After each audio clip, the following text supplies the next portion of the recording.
Salut à tous et bienvenue à ce nouvel épisode de Horreur Critique. Aujourd'hui, on critique un film qui est sorti au début des années 2000. C'est un film tiré du roman de Bret Easton Ellis, American Psycho.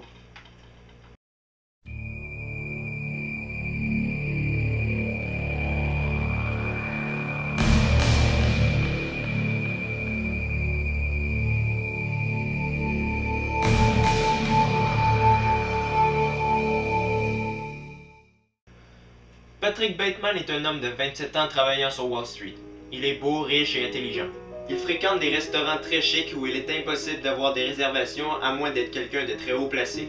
Cependant, Patrick a un petit quelque chose qui sort de l'ordinaire. En effet, c'est un psychopathe.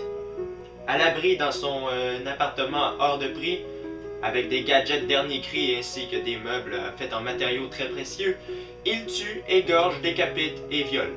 Sa haine des pauvres, des homosexuels et des femmes est illimitée. Et son humour froid est la seule trace d'humanité qu'on peut y trouver. Tiré du livre de Bret Easton Ellis, le scénario de American Psycho, malgré qu'il soit moins explicite, est vraiment très captivant. Par contre, je m'attendais à plus au niveau violence parce que le livre était vraiment explicite là-dessus. Il raconte en 5 pages comment Patrick Bateman décapite un homme ou comment il viole une femme. Bref, c'est un livre à éviter si vous avez le cœur sensible.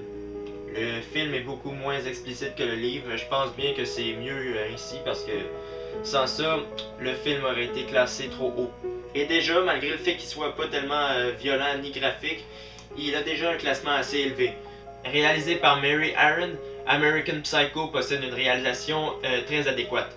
Aaron le réalise plus comme un drame plutôt que de l'horreur.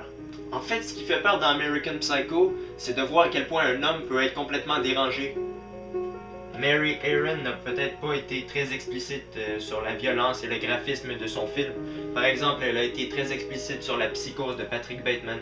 Le film est réalisé par une femme, ce qui est très rare, je trouve.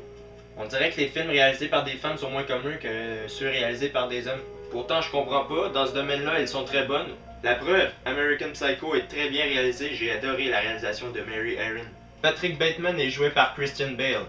Son personnage m'a tout de suite rappelé celui de Alex Delarge dans L'Orange Mécanique.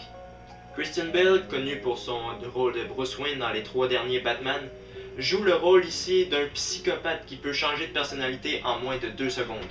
Et il partage sa vedette avec Willem Dafoe, jouant le rôle du détective Kimball qui enquête sur la disparition des victimes. Reese Witherspoon, quant à elle, joue la fiancée de Bateman dans le film, qui a l'air de pas mal se foutre qu'il couche avec tout le monde. American Psycho, malgré le fait qu'il ne soit pas très graphique, est couronné d'un tas d'effets spéciaux super bien faits.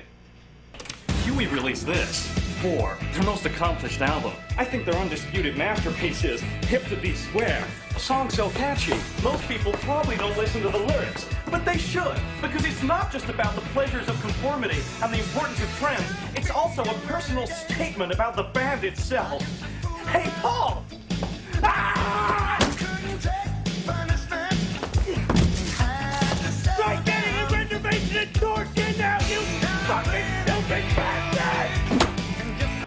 Pour faire court, ce film-là est vraiment très bon. L'histoire est vraiment captivante, la réalisation l'est également. Christian Bale joue le rôle de Patrick Bateman à la perfection, on croit vraiment à sa folie.